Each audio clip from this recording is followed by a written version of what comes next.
Alors, bienvenue à tout le monde, ici dans le Z110 du pavillon Claire-McNicol et dans chacun des 6 autres milieux où on est retransmis sur le campus, le grand campus de l'Université de Montréal et ses campus délocalisés. Et aussi, je veux bien souligner là, la presque centaine de personnes qui se branchent en direct via leur ordinateur personnel. Et on a eu des commentaires de gens, par exemple, qui se rencontrent, qui sont 3 ou 4 autour d'un ordinateur. Et il y a toujours le petit problème avec le réseau de la santé, mais on travaille là-dessus pour essayer de trouver une façon de rendre disponible en direct dans les hôpitaux et les CLSC lors du second bloc qui commencera en mars. Alors, bienvenue tout le monde. Aujourd'hui, c'est se détacher de ses pensées et de ses émotions, le titre de l'atelier. Alors, comme vous allez vous rendre compte, il y a un lien avec ce qu'on a exploré la semaine dernière et la précédente. Et puis, comme je mentionnais, aujourd'hui, donc, c'est le 4e de 4 du premier bloc. On a des dates qui sont présentes, qui sont visibles sur le site web de la Faculté de médecine, www.med, MED pour médecine.umontréal.ca. Là, il y a un bouton où vous pouvez y arriver, c'est écrit Atelier de méditation. Ou si vous mettez /essence, vous arrivez sur le site et puis aussi le blog écologiehumaine.org. Alors, les informations pour les dates exactes et les sujets là, vont être ajoutées. Actuellement, il y a déjà les 3 derniers ateliers sont disponibles en différé. Donc, si les gens veulent les regarder, ils sont là, les 3 premiers ateliers. Alors, sans plus tarder, je vous demande de vous installer confortablement. On essaie de prendre une posture droite, digne, de s'enraciner dans le sol à partir de sensations physiques du contact des pieds avec le sol. Et on peut, si vous le souhaitez, baisser les paupières pour être plus présent à votre être et moins distrait par les choses à faire ou qui viennent solliciter notre attention. Alors, on va commencer par le demi-sourire qu'on dépose sur nos lèvres. Et puis, on se met dans une attitude qui vise à ce que le corps, les pensées, les paroles et l'esprit soient réunis. Et puis, on peut suivre son souffle et suivre le son de la cloche.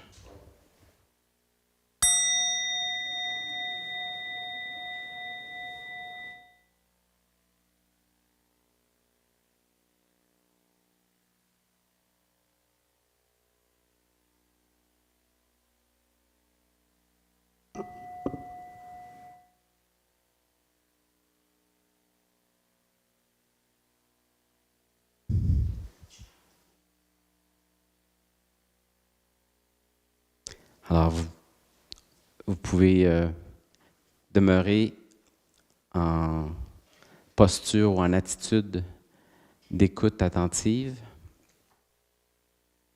Il y a une petite période au début qui sera un peu comme quelques consignes explicatives et après, en fait, on est déjà dans l'exercice de se détacher sainement de ses pensées.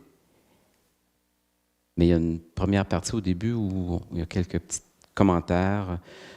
Donc, je m'inspire évidemment pour guider nos méditations je dirais, de dizaines et de dizaines d'auteurs différents. Mais en français, il y a notamment Christophe André et Mathieu Ricard qui sont particulièrement inspirants. Alors, on peut se dire que lorsqu'on ferme les yeux, on peut prendre conscience de notre souffle.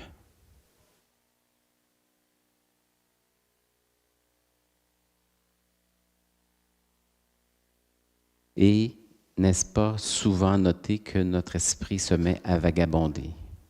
Les pensées s'imposent.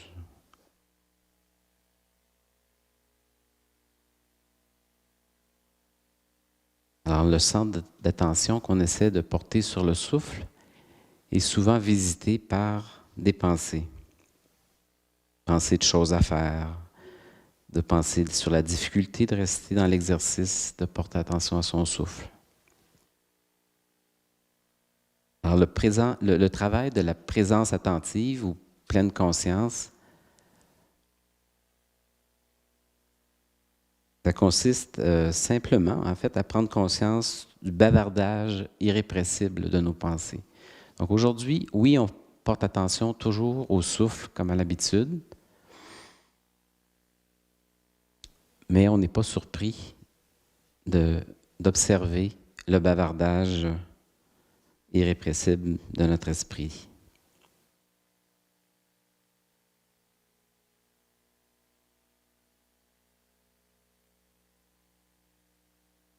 Alors, inlassablement, nos pensées nous invitent à les suivre.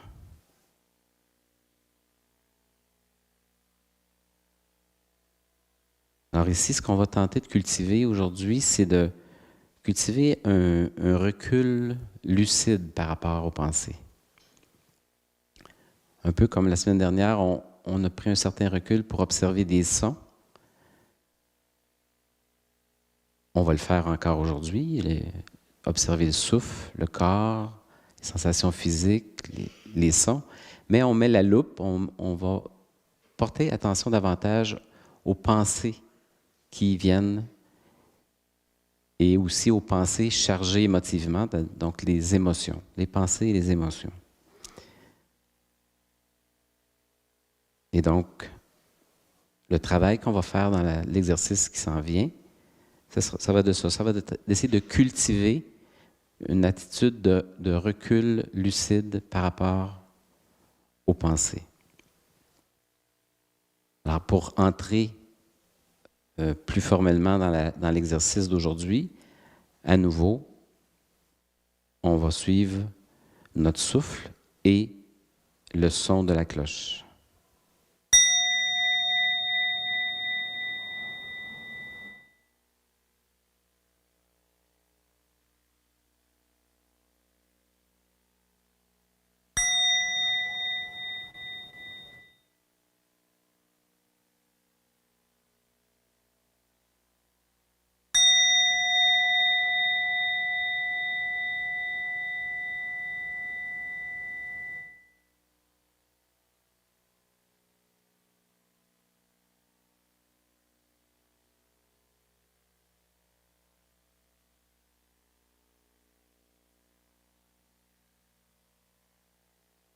Alors, paradoxalement, un petit paradoxe, c'est que on veut mettre l'emphase sur les pensées, les émotions, mais le paradoxe, c'est que pour y arriver et pour s'exercer, s'entraîner à observer nos pensées, le lieu d'observation royal ou idéal, ça demeure le souffle. Donc, on n'en sort pas les sensations physiques associées au souffle. Donc, on commence par, si vous voulez mettre une main sur l'abdomen, ou c'est de vous connecter avec les sensations physiques associées au souffle. L'abdomen qui s'élève à l'inspiration, l'air qui entre dans les narines à l'inspiration, et l'air qui sort, l'abdomen qui s'abaisse à l'expiration. Alors, on fait quelques cycles d'observation de notre souffle pour démarrer l'exercice.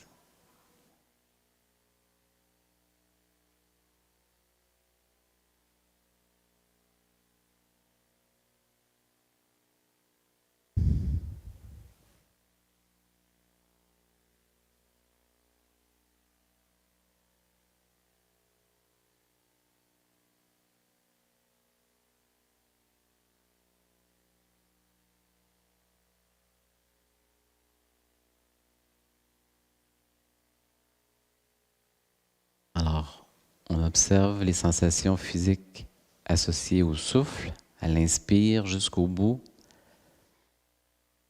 la culbute de l'inspire vers l'expire et l'expire jusqu'au bout.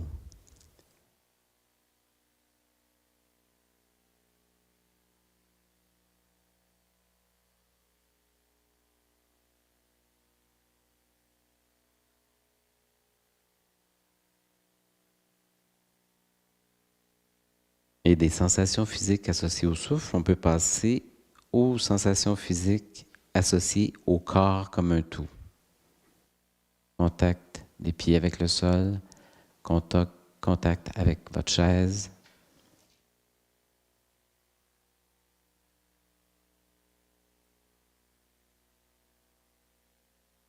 Alors, le corps tel qu'il est, détendu, tendu, tel qu'il est.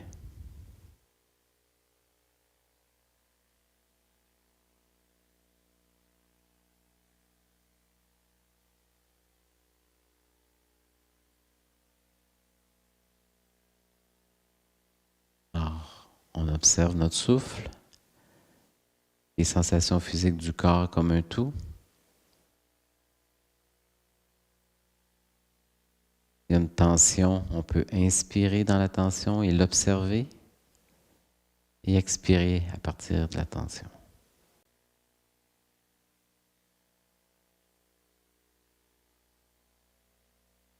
Puis de là, peut-être à l'avant-scène de votre conscience, essayez de mettre l'emphase sur les sons ou les bruits autour de vous ou en vous.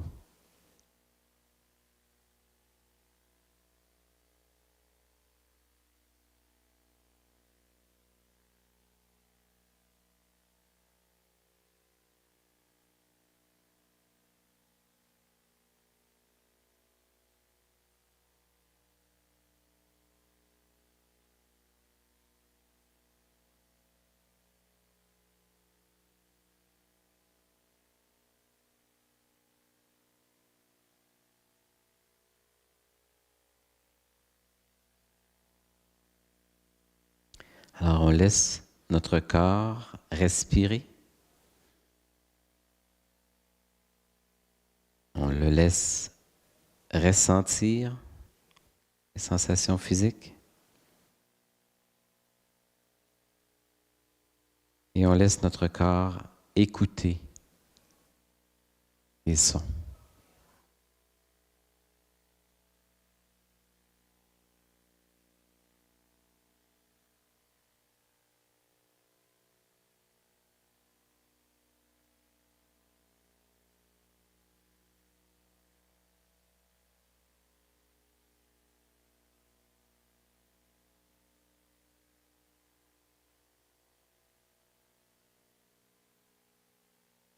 Encore et encore, on laisse notre corps respirer, ressentir et écouter.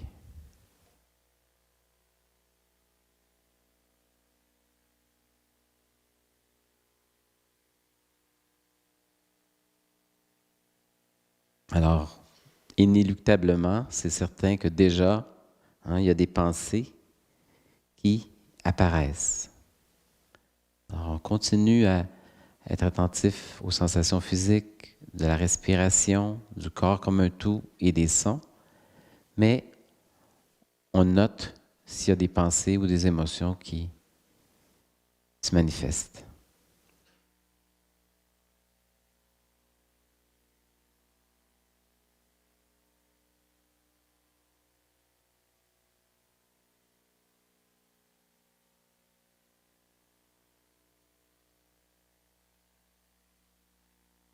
Parce que ce vagabondage-là de l'esprit, du mental, c'est tout à fait normal.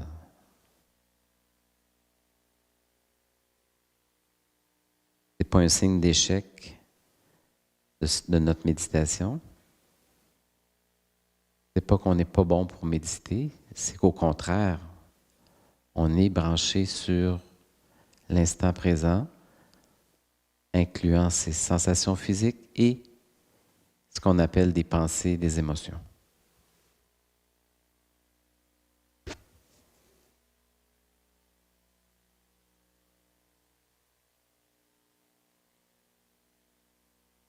Ce qu'il faut bien saisir, c'est que l'idée, c'est pas que les pensées sont indésirables, qu'il faut les supprimer. On est dans une attitude d'observation.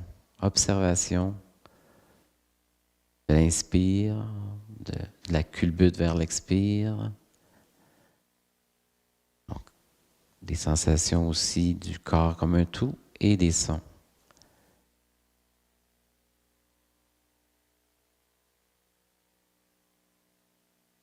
Alors, on observe aussi les manifestations de pensée et d'émotion.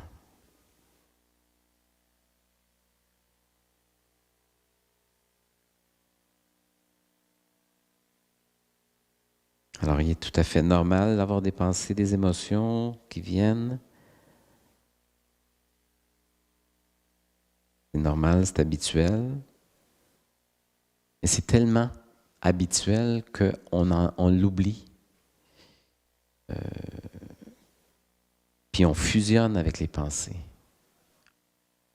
On oublie que c'est des pensées qui viennent et qui partent. On devient comme si on croyait « je suis mes pensées ». On fusionne avec nos pensées. Alors l'exercice aujourd'hui, c'est de observer des pensées, des émotions, un peu comme si on observe des sons, des sensations physiques, puis se rendre compte que on n'est pas les sensations physiques que nous sommes uniquement, on n'est pas uniquement les sons qu'on entend, on n'est pas uniquement nos pensées, nos émotions. On est un être humain avec une conscience, puis dans le champ de la conscience se manifeste le souffle, les sensations physiques du corps, des sons et des pensées.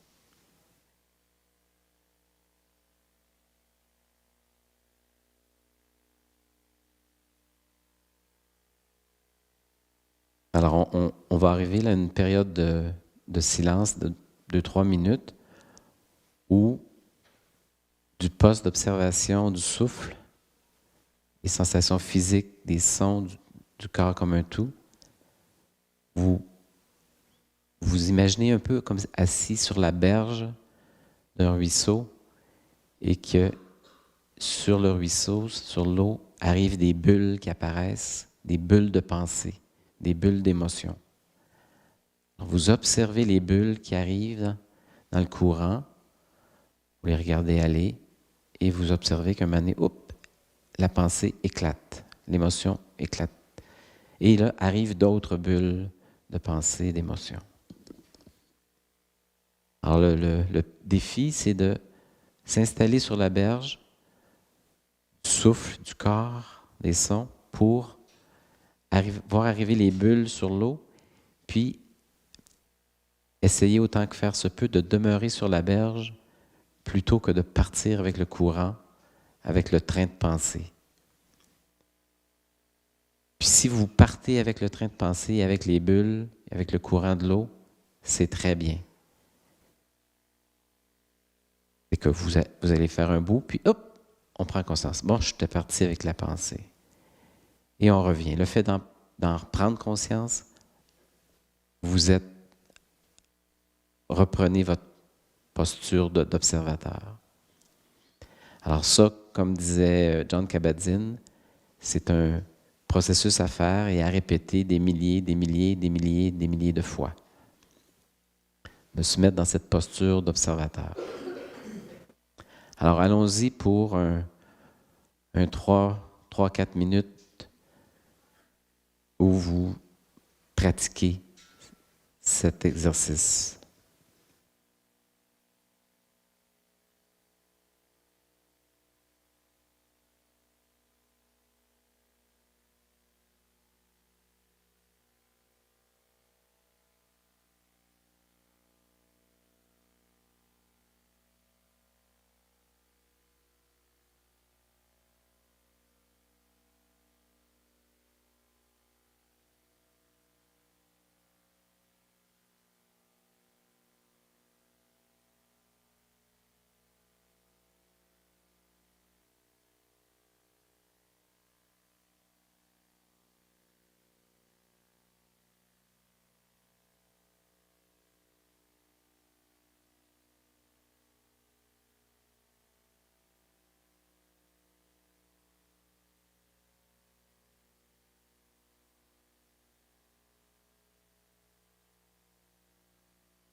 Alors, ce petit 2-3 minutes va être interrompu par un petit commentaire, mais vous essayez de demeurer dans la même attitude et on va refaire un autre 2-3 minutes. Simplement juste souligner que le vagabondage de notre esprit, c'est pas un problème, c'est une occasion, c'est juste une opportunité justement de travailler la présence attentionnée à soi et à autrui. C'est comme si on avait continuellement l'occasion de s'entraîner à observer les pensées qui viennent. Donc, contrairement à être un problème, c'est une occasion pour cultiver la pleine conscience, la présence attentionnée. Puis quand on voit qu'on a quitté l'exercice, qu'on est parti avec les bulles, on est parti avec le train de pensée, c'est le temps de revenir justement, puis de reprendre la pratique. Et plus on médite, plus on le pratique, plus on prend conscience que c'est ça le défi. C'est ça le défi dans la méditation formelle, arrêtée comme on fait, puis dans la vie de tous les jours, dans les tout moments, de faire attention à la fusion avec les pensées, puis de prendre un petit détachement, un petit recul.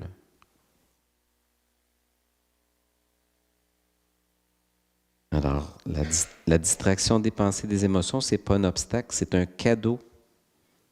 C'est un rappel de la façon que fonctionne notre esprit, d'en prendre conscience. Alors, un autre 2-3 minutes où, de votre poste d'observation du souffle et des sensations associées au souffle, au corps et au son, vous laissez apparaître comme des nuages qui apparaîtraient dans le ciel, comme un oiseau qui passerait ou un avion. Les pensées qui se manifestent et puis qui passent, qui disparaissent.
Alors nos pensées, des fois, sont tellement convaincantes, tellement puissantes,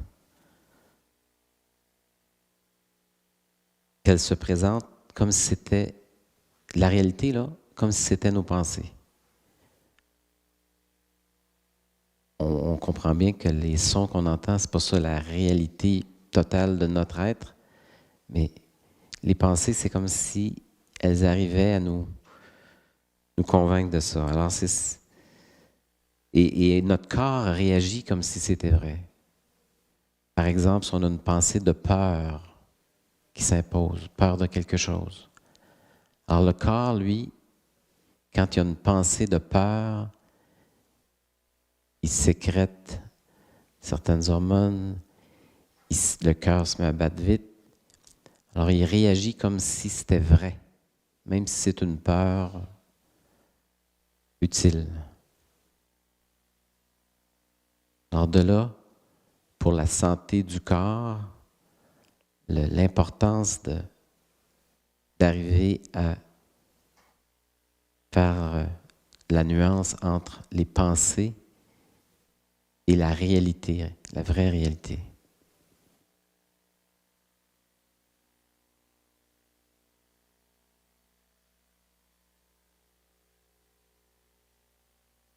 Alors notre cœur, notre corps réagissent aux pensées, aux émotions, comme si elles étaient tout le temps vraies, mais nos pensées, bien souvent, nous aident, mais parfois elles nous trompent aussi. Parce que des fois, on se met à ruminer, anticiper de façon excessive. Alors le cœur et le corps, eux autres, que ce soit excessif, ils réagissent. Alors c'est l'idée de méditer en prenant délibérément notre attention sur ce qui se passe et de donner un congé à notre tendance à toujours étiqueter ci, étiqueter ça. Prendre une posture d'observateur. Alors encore une cloche pour se brancher sur l'instant présent, se brancher sur notre souffle, notre corps.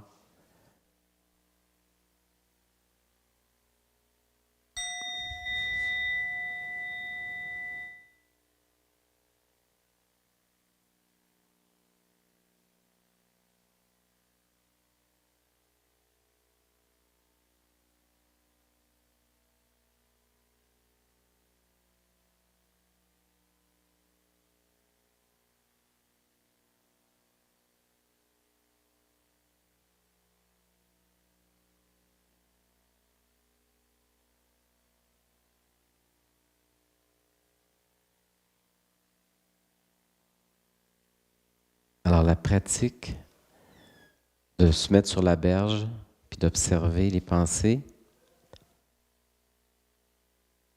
ça nous aide à prendre une petite distance et donner un petit congé au cœur puis au corps devant la peur que la bulle manifeste pendant un temps puis qui éclate.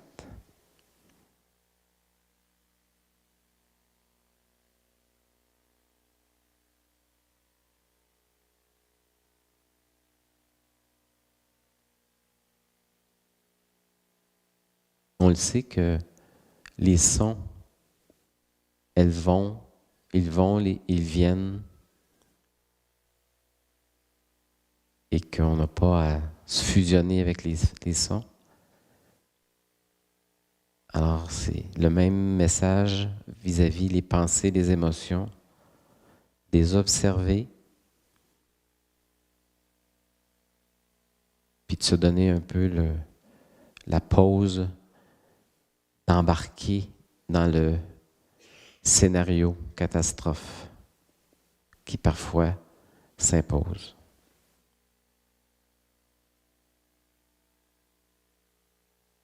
Parce qu'elles aussi, les pensées, les émotions, elles apparaissent, elles disparaissent.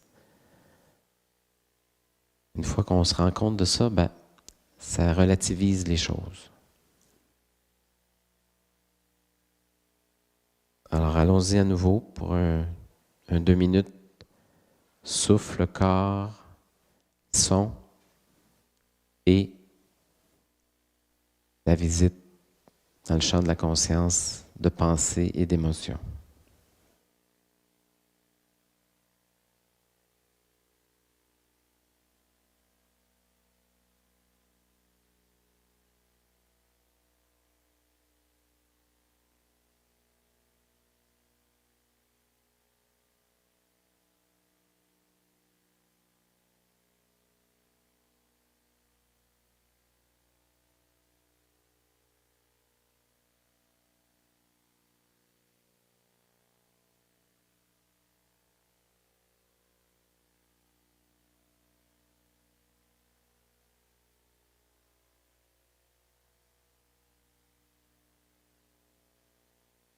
On se contente d'observer les pensées, tout comme on peut observer les nuages qui passent dans le ciel, comme les feuilles qui courent dans le vent.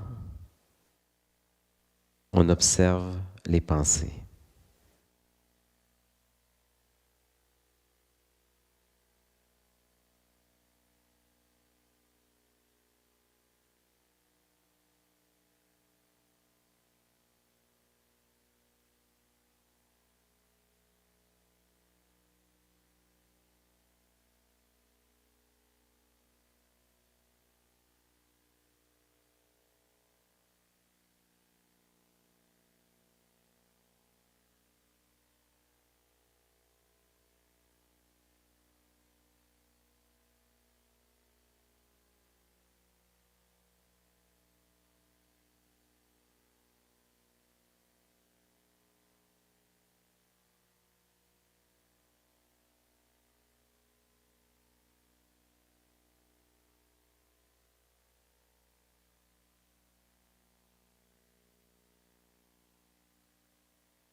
On observe les sons, on observe les pensées.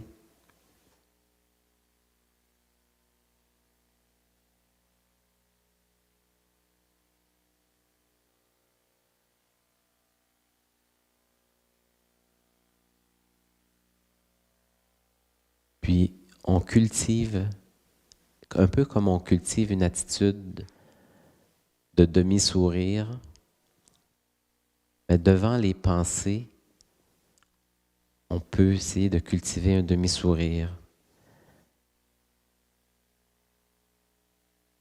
On peut essayer de cultiver, comme on aime cultiver un jardin, cultiver une attitude amicale, curieuse, et même de bienveillance envers soi-même, donc envers les pensées qui viennent.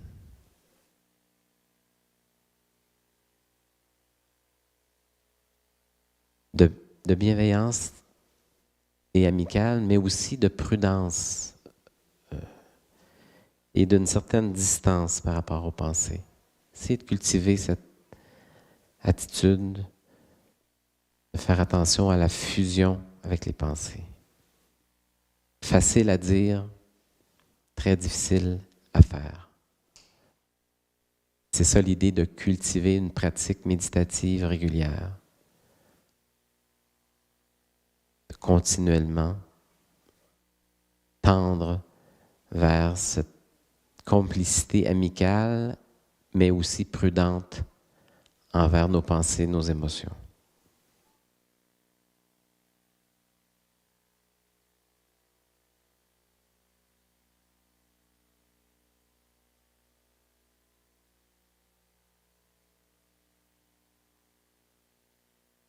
Un des commentaires que Christophe André dit, c'est que les automatismes de notre esprit peuvent à la fois nous aider dans la vie de tous les jours, c'est très, très aidant, mais ils peuvent aussi nous tromper. Ils peuvent aussi nous embarquer dans des ruminations, dans des anticipations complètement exagérées. Alors l'idée de la méditation, de la pratique, c'est de s'efforcer à être de plus en plus conscient de cette nuance-là. Je ne suis pas, j'observe que je pense telle chose. Je ne suis pas ma pensée. Travail de toute minute, de tout temps, de toujours, jour après jour.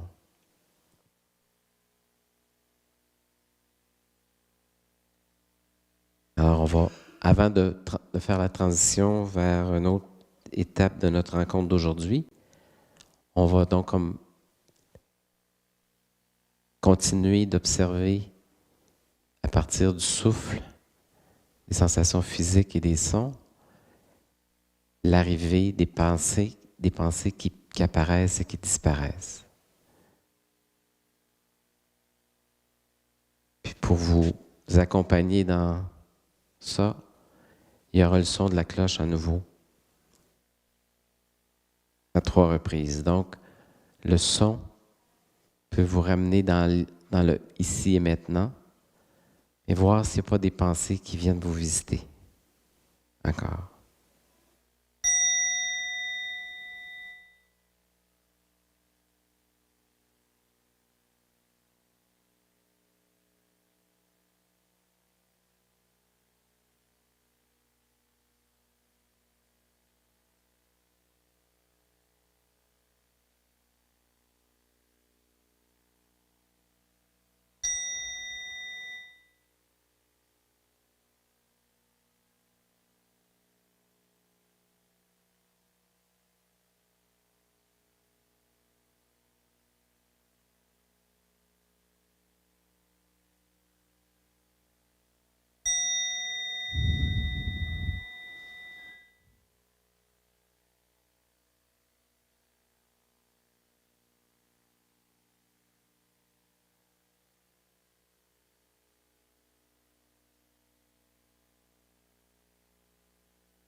Alors, on continue notre pratique méditative de ce midi. Il nous reste moins de 10 minutes. Donc, on accueille les sons, comme on a mentionné, les pensées. Et si un peu de va-et-vient, des fois, c'est qu'on a, contrairement à l'habitude, à midi 59, midi, à 13 heures, il y a un cours ici. Alors, on a des maîtres zen là, qui arrivent, qui ouvrent la porte, qui ferment la porte. Donc, on peut se servir du son comme qu'est-ce qui se passe dans l'instant présent. Il y a des portes qui s'ouvrent, qui se ferment.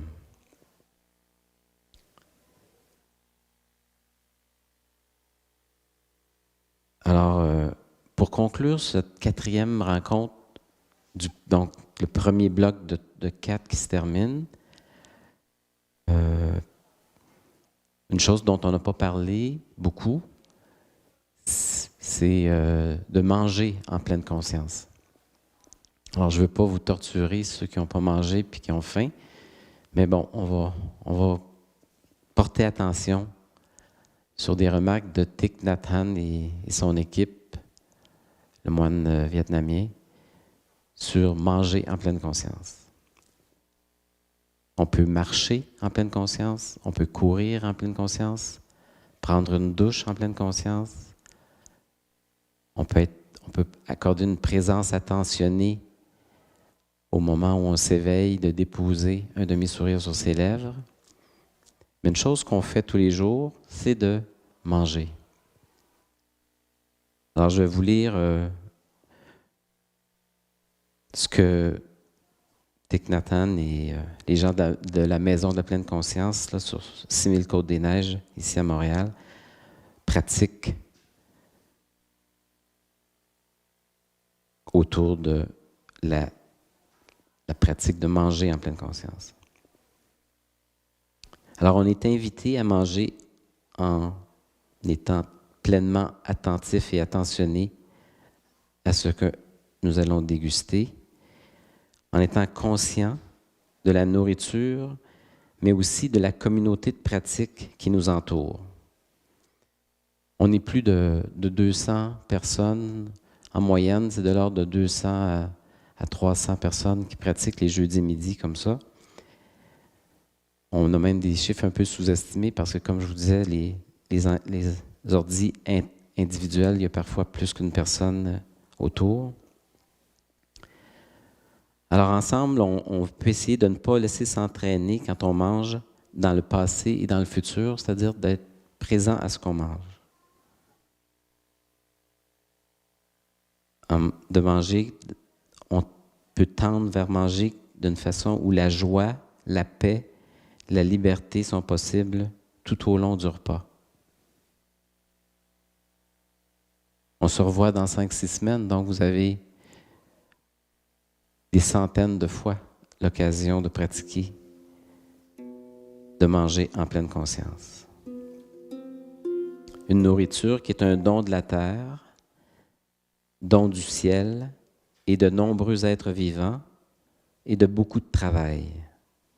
Les aliments qu'on mange, s'il n'y avait pas de pluie, s'il n'y avait pas de soleil, s'il n'y avait pas de terre, s'il n'y avait pas d'être humain qui travaillait à les cultiver, à les transporter, qu'est-ce qui arriverait? Alors, puissions-nous manger avec une présence attentionnée et avec gratitude, de façon à bien mériter ce qu'on mange. Puissions-nous reconnaître et transformer nos états mentaux nuisibles. Veut pas, on se transforme, alors pourquoi pas tendre à se transformer en reconnaissant et en changeant les états mentaux nuisibles, comme l'avidité, pour apprendre et cultiver à manger avec modération. Puissions-nous maintenir notre compassion éveillée en mangeant, de façon à réduire la souffrance des êtres vivants, à préserver notre planète et même à inverser le processus du réchauffement planétaire. Réchauffement dont on n'a pas beaucoup goûté dans les dernières semaines, mais C'est différent à Sochi, puis c'est différent durant le tournoi de tennis de Melbourne en Australie.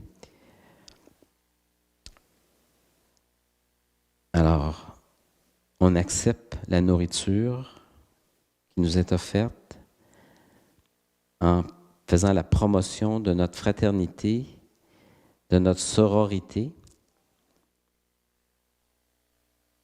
puis dans une façon de renforcer notre communauté de pratique.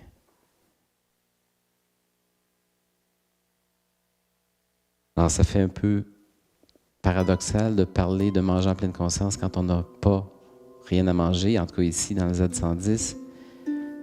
Mais comme vous aurez l'occasion de savourer plein de repas d'ici à ce qu'on se revoit en mars, je vous invite à, aussi souvent que vous pouvez, marcher en pleine conscience, monter un escalier en pleine conscience, mais aussi manger en pleine conscience. Juste avant qu'on se dise bonjour, le prochain rendez-vous, c'est le 20 mars. Donc, ici même, dans le Z110, puis dans les autres lieux où on fera la retransmission. Les 3 premiers ateliers sont actuellement disponibles en différé sur le site Internet de la Faculté de médecine. Et donc, ce qui est prévu, c'est 4 rencontres de la mi-mars à la mi-avril. Vous recevrez de l'information là-dessus. Puis, un autre bloc qui, lui, démarrera le 1er mai. Donc, pour le 1er, 8, 15 et 22 mai. Alors, comment on va conclure?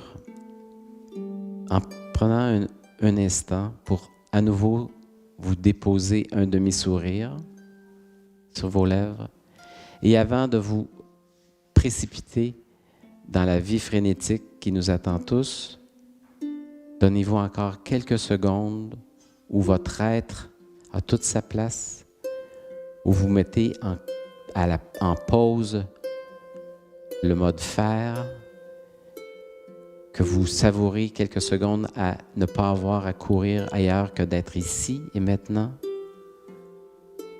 Et vous n'avez pas pour encore quelques secondes de rôle social, professionnel ou familial à jouer, juste être présent.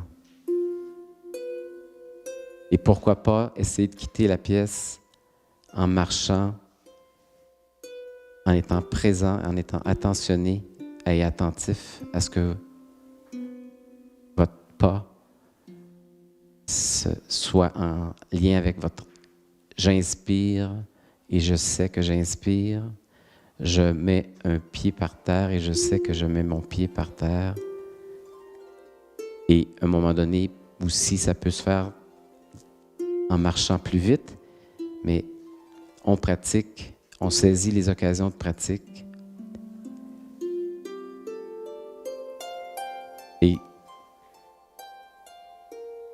on peut continuer via le site Internet, le blog, à échanger, mais on se retrouve plus formellement le 20 mars.